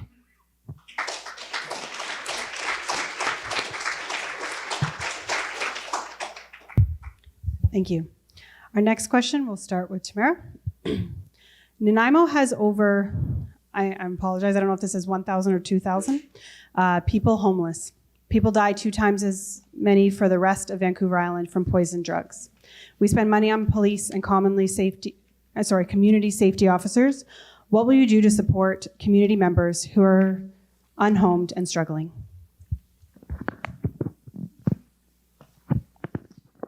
So This is a really important question because so many people are suffering in our communities. And we need to take a holistic approach to this very complex problem. We need to, it's actually in our platform, we need to return to a housing first approach for people who find themselves unhoused. And we need to work on the root causes of poverty and the root causes of trauma that put people on the street. And that is one of the reasons why we are focused on many aspects of this problem. I have heard over and over again at the doors how well received our commitment is to provide 50,000 recovery spaces for 50,000 Canadians. But recovery is not the only way that people end up on the street. We need to tackle poverty. We need to tackle issues around providing good jobs and income security, and continue to support our nonprofits and build our communities. Thank you. Thank you for that question. And as you know, I've run a homeless shelter for 2.5 years, and there are far too many people in our community who never expected to be homeless, who became homeless. Low-wage workers, students, people with disabilities, and seniors, very vulnerable people. And that is because we do not have the social infrastructure we need in this community. Affordable housing, co-op housing, places for people to live. With those folks that have mental health and addiction challenges, we need complex care beds, we need treatment facilities. When somebody asks for treatment, they need to get the treatment right away. They can't be waiting 4 weeks or 5 weeks or 6 weeks to get treatment. They should be, sent somewhere right away when they ask for help. And I've witnessed it multiple times where people are asking for help and we can't get the help that they need. We don't have enough mental health resources. Mental health should be part of our healthcare system, as well as teeth, pharmacare and everything else, head to toe, Thank all you the for way. that. Thank you.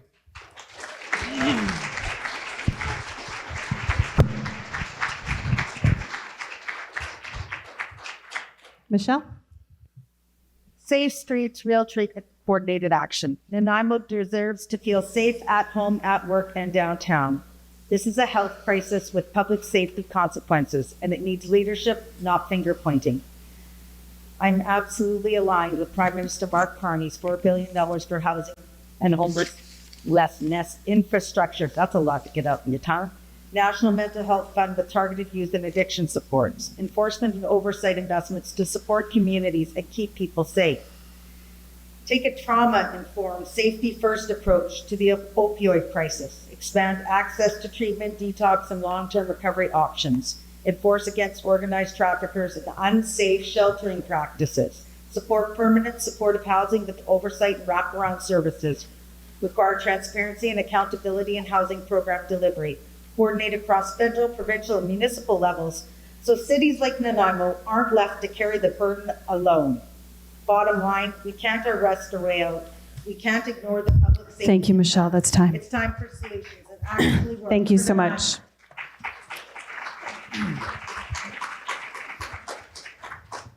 Lisa? Thank you very much.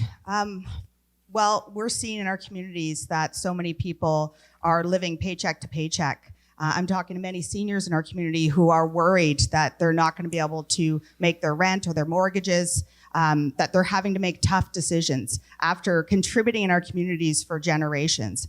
This is a big issue and it needs to be addressed. And so, some of the ways that we need to be looking at making sure that people have affordability. So making sure that housing is affordable, making sure that groceries are affordable, making sure that we have head to toe healthcare.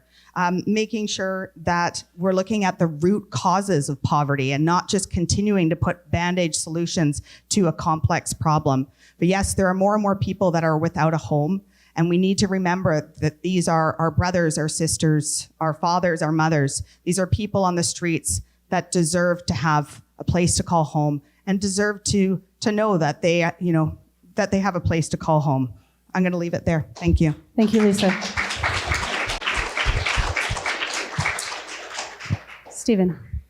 So focusing on the drug addiction, the substance abuse issues, this is going the wrong direction. We're seeing the situation on our streets getting worse, not better. So we have to reevaluate what we've been doing in that regard. The PPC would recriminalize hard drug use. It's not helping to just give people drugs and leave them in that state. They need treatment. To that end, one of the policies that the PPC has is a replacement of Canada Health transfers to enable the provinces to get into the specific issues. In effect, what the practice would be for Ottawa to give up its goods and services tax and let provincial and territorial governments occupy this fiscal room. That would bring in 52 billion in revenues, which is the same amount transferred by Ottawa to fund healthcare. So we could remove the federal impediments and have this directly handled, the money directly handled by the provinces. Thank you. We have a rebuttal card from Michelle. Go ahead. I just wanted to raise the fact that our provincial government's been responsible for providing health care. It's time for the federal government to have an accountability framework for the provinces so that they actually provide the right to Canadians, which is the right to health care. I guess we're using rebuttal cards now. We have another rebuttal card on the table to Lisa. We're using these now. This is good. Okay, so I heard a mention around the toxic substance crisis, and I just want to use this opportunity to make sure that we are clear that we are seeing, again, so many of our loved ones that are losing their lives in this toxic substance crisis. We know groups like Mom Stop the Harm, who have so tragically lost their children, are telling us what needs to happen. We need to be following public health advice, not politicians, but people who are actually trained and qualified to work in healthcare. We need to listen to those who have lost their loved ones.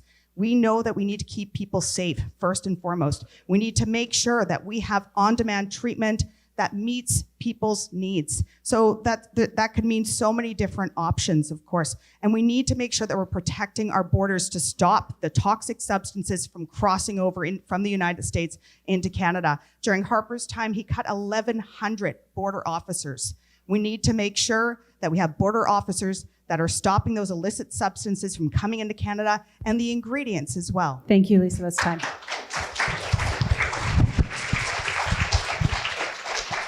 We have another rebuttal card from Paul. Yeah, it's a thing now. We're using these. So we do need to address the root causes of homelessness.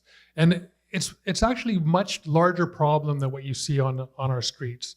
There are people in our community living in cars.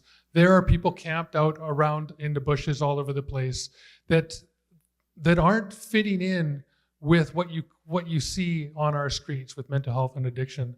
So we need to deal with the root causes. It's poverty, there's trauma, there's a lot of complex problems that people have dealt with that have led them to this place of being homeless. So we need a housing first policy. We also need to direct transfers from the federal government to ensure that the funds that the government aligns to the provinces are spent for the things that they said that they would spend them on. And that includes healthcare, mental health, treatment facilities, et cetera. It can't just go flowing into general revenue and be used however the provinces decide to spend those funds. They need to be directed transfers. Thank you. How long ago was that? Our next question was submitted by a nurse, so I will read it verbatim. I am a nurse. What have you and your party done to protect us from the drugs, the violence, the weapons, and assaults brought into our workplace? We feel nothing. How will your party protect us now? This question is going to start with Paul.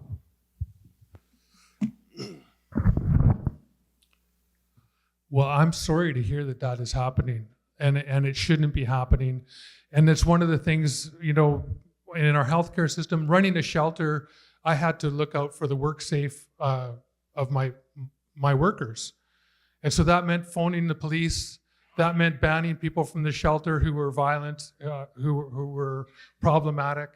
And no healthcare worker should have to put up with this. That's why we need complex care, we need treatment facilities, and we need to deal with criminality. A lot of the offenders, the repeat offenders in the community, are the ones that are that are causing most of the crime. And they are victimizing marginalized people in our community. The most vulnerable members of the homeless community are the ones that are dealing with the most violence. So let's deal with these violent criminals. Let's deal with the people that are causing, the most damage in our community in the criminal justice system, and make sure that the vulnerable members of our society Paul. are That's protected, time. including nurses.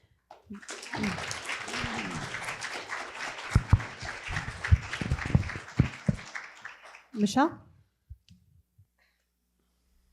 Our frontline workers should not have to endure this. They're well trained. Some of these nurse practitioners go to school for 5 years to become a nurse, 5-6 years to become a nurse practitioner, registered nurse 4 years, LP 2 years. We have police, we have ambulance, all facing these same similar situations. It is absolutely unfair, and we have to find new ways to deal with these, right? And I would say it's a crisis. My daughter's a curate and she works in a home. Yes, it can be very challenging, but we have to find ways, mechanisms, and the only way we can do that is by talking with each other, by building a community of practice that enables those that are most impacted to come together, to discuss it, to create their own solutions. We can support that as leaders. We can just support it, full stop.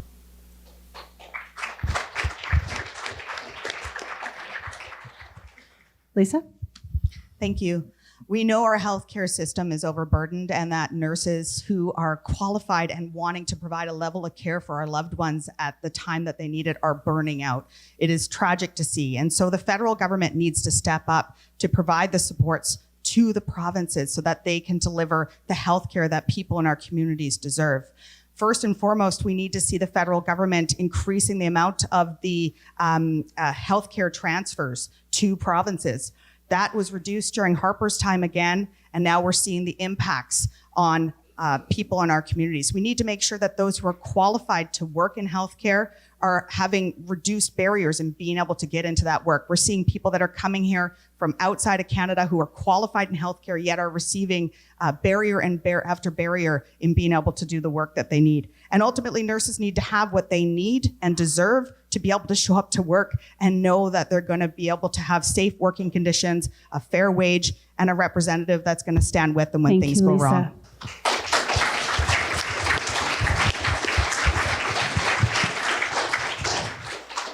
Stephen? My partner was a nurse, and it was very difficult for me to hear the stories when she would come home from work about what had happened there. It raised my ire, my protective instincts, but there was little that we were able to do. It's shameful. That shouldn't be happening. Politically, we would put the frontline workers, the regular citizens ahead of the criminal element. And I would simply like to, on this issue, probably a rare time that I agree with Paul, I will support everything he said. Wow.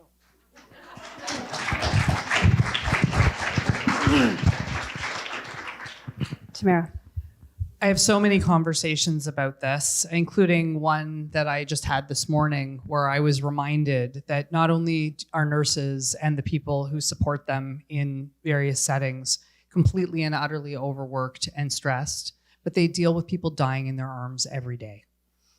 As a human rights lawyer, I have an active case right now around nursing and PTSD and the kind of supports that people aren't getting in the institutional setting. And so this is an area that I actually know quite well. And there's a few things here that there won't be enough time to talk about them. One of them is that treatment for 50,000 Canadians is going to make a big difference. But another thing that's going to make a big difference is increasing the supply of healthcare workers to relieve some of that burden through a Blue Seal program that will mirror the Red Seal program that we currently have from the trades to make nursing qualifications more portable and to make other healthcare qualifications more portable. Thanks.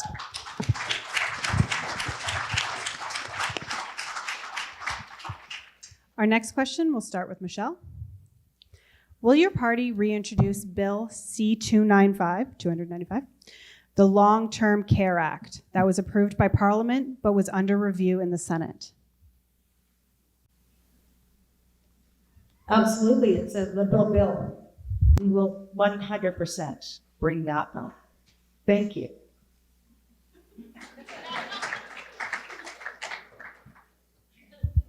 Lisa?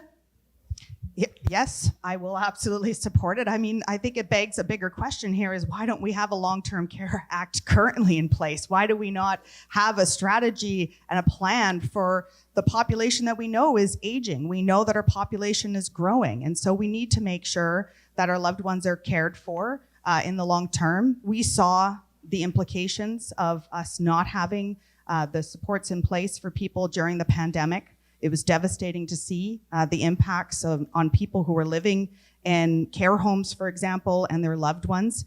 We need to have a strategy in place to ensure that we have public, accessible care for our loved ones so that everybody can access the care that they deserve without having to use their credit cards. Thank you, Lisa. Stephen?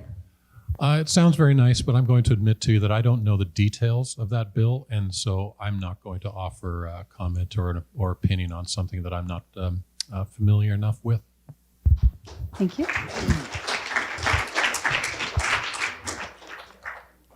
Tamara?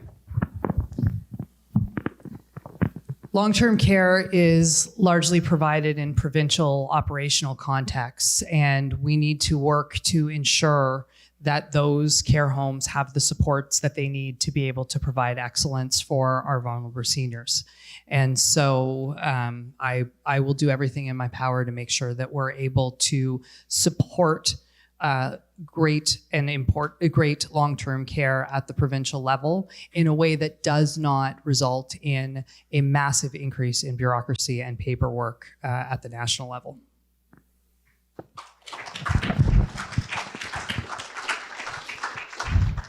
Long-term care, challenges with long-term care was one of the issues that somebody brought to me when I was a member of parliament. They came and told me about the substandard conditions that their parents were living in a long-term care home here in Nanaimo. And this was a long-term care home owned by a foreign corporation. And so I started to talk about it in the House of Commons and saying that we need to make sure that we're not warehousing seniors for profit in substandard conditions, because it was obscene what was happening. And then COVID happened, and we saw the deaths in long-term care facilities. We saw people warehoused in 4 to a room that were dying, and I was, apoplectic with it. So I wrote a motion. I got it costed by the Parliamentary Budget Office, and the Liberal Party adopted a lot of that motion, and it's in the Long-Term Care Act. We need to bring this back. We need to make sure that seniors are properly taken care of, and we need to make sure that it's not for profit. Thank you, Paul. It is non-profit.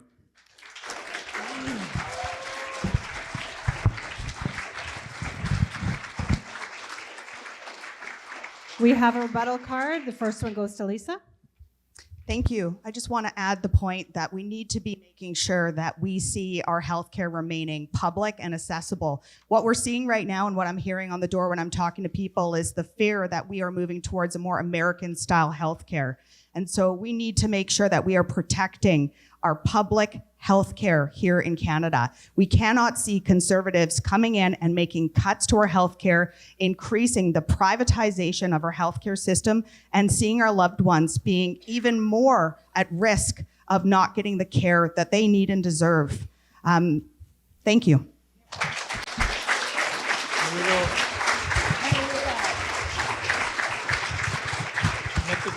The second rebuttal card goes to Michelle, and then the third will go to you.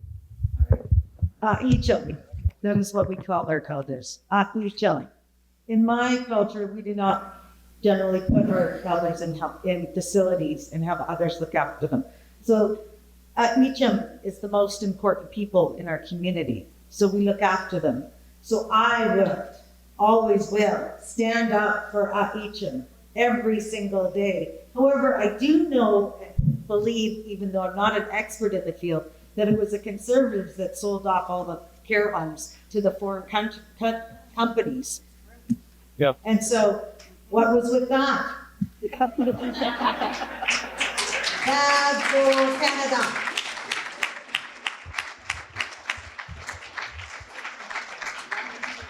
Our next rebuttal card, Tamara.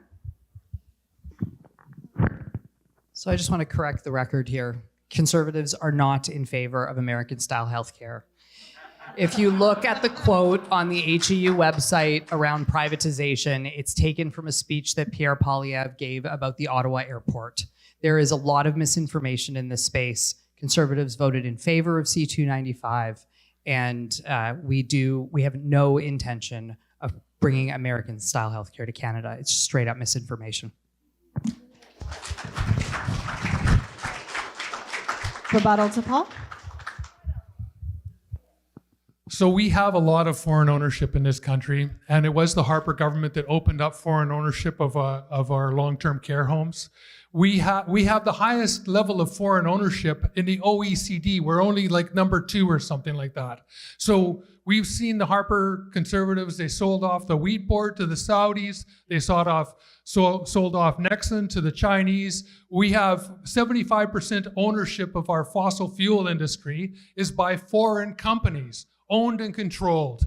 Mining, LNG Canada, 5 foreign multinationals. We have to stop the sell-off of Canadian companies and Canadian resources and use those resources for the benefit of Canadians and Canadian companies and make sure that we get the maximum number of jobs, stop selling off our resources, and back up on this whole privatization thing that we've been dealing with for decades. It's time that Canadians had control of our resources, control of our healthcare facilities, and control of our destiny. That's time.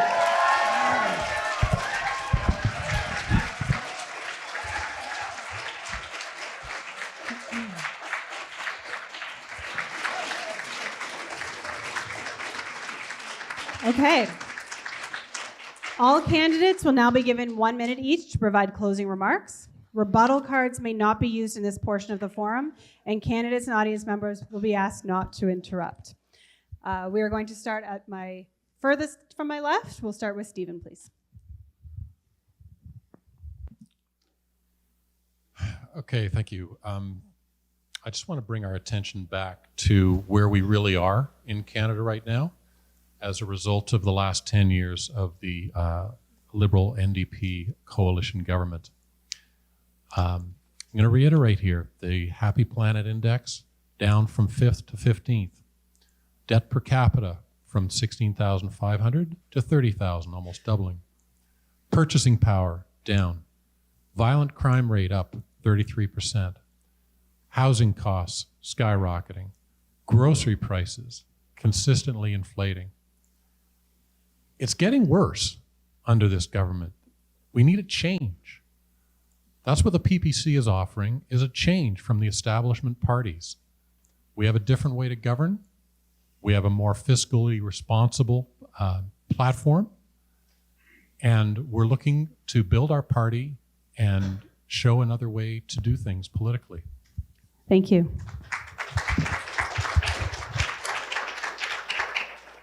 Lisa.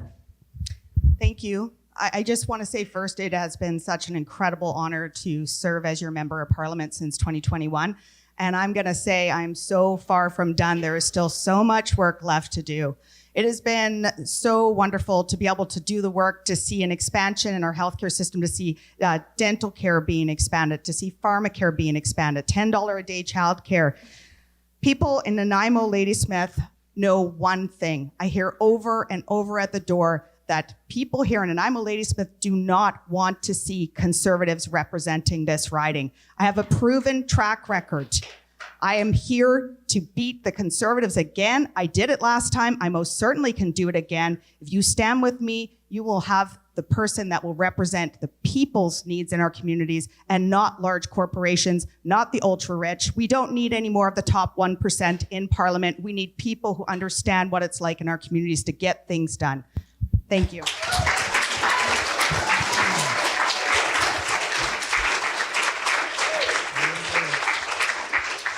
Michelle.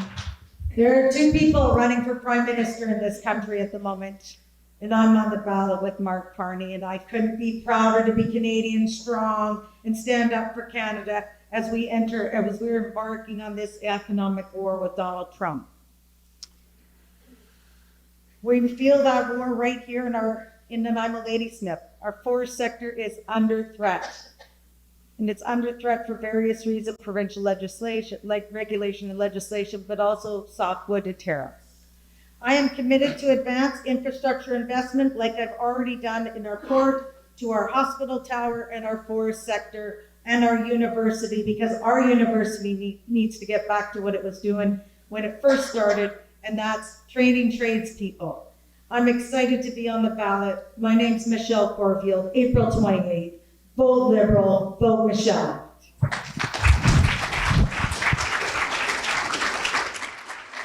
Paul. Well, I'm sorry this is over. I was just starting to get warmed up. But I have been an effective member of parliament in this community. I've responded to everybody that's shown up on my door: First Nations, pensioners, students, working people, people with disabilities.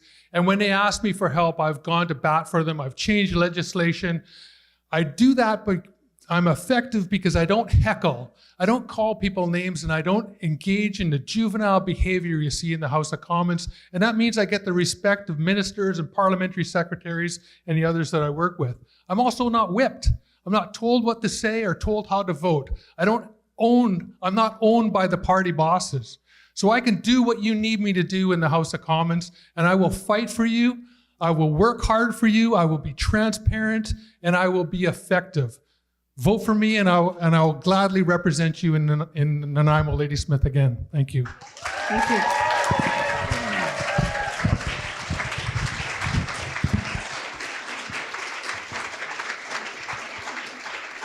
Tamara. I'd like to thank everyone who put together tonight's debate. We know that the last 10 years have been about the Liberals, but the next 10 years, we want them to be about you. I've knocked on doors up and down this riding. I spent last night door knocking in Ladysmith, and I've had some of the most meaningful conversations of my life on your doorsteps. This country is full of people who work hard, play by the rules, and just want a government that does the same. If we want safer communities, more affordable lives, and a future where our kids can actually get ahead, we need change, and we need it now. I volunteer at the Legion. I get regularly schooled by bridge-playing seniors. My husband and I enjoy exploring trails with our dog. This is my home, and I love this community. It would be an honor and a privilege to serve as your member of parliament. Thank you. Thank you.